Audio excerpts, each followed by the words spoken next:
The lion followed the leader. It was Peachy Dot. What happened? Asked Annie.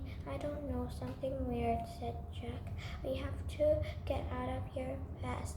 Push against the door. Good idea, said Annie in a small voice. They felt their way through the darkness to the top of the stairs. Don't worry, everything's going to be okay, said Jack. He was trying to stay calm. Of course, said Annie. They leaned against the wooden door and pushed. It wouldn't budge. They pushed harder. It was no use. Jack took a deep breath. It was getting harder to breathe and harder to stay calm. What can we do? asked Annie. Just rest a minute, said Jack, panting. His heart was pounding as he tried to see through the darkness. Maybe we should start down the hall, Annie said. Maybe we'll eventually come to an exit. Jack wasn't sure about that, but they had no choice. Okay, come on, he said, feel the wall. Jack felt the stone wall as he climbed slowly down the stairs, and he followed. Jack started down the hallway. It was impossible to see anything, but he kept going, taking one step at a time, moving his hands along the wall. Jack went across a corner. They went around another corner. They came to some stairs. He climbed up and he followed. There was a door. Jack pushed against it and he pushed too. This door wouldn't budge either. Or was it the same door? Jack and Annie stopped pushing. It had no use. They were trapped. Annie took Jack's hand in the dark. He squeezed it. They stood together at the top of the stairs, listening to the silence. Meow.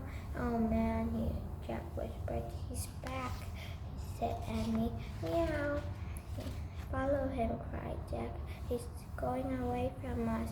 Jack and Annie started down the dark hallway, following the cat's meow and hands against the wall.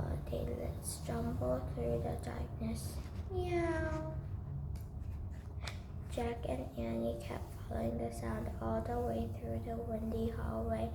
They went around one corner, then another and another. Finally, they saw a light at the end of the tunnel. They rushed out into the tunnel, into the bright sunlight. Yay! Annie shouted, but Jack was thinking. Annie, he said, how did we get out of the false passage? The cat, said Annie. But how could the cat do it? Said Jack. Magic, said Annie. Jack frowned. But look, Annie, he pointed. Jack. Cat was floating away over the sand. Thank you, called Annie. Thanks, Jack shouted at the cat. Appeared in the storming waves of heat. Jack looked towards the palm trees. The magic tree house had like a bird nest at the top of one. Time to go home, Jack said. Jack and Annie sat up for palm trees. It was a long, hot walk. At last, Annie grabbed the rope ladder. Jack followed once they were inside the tree house.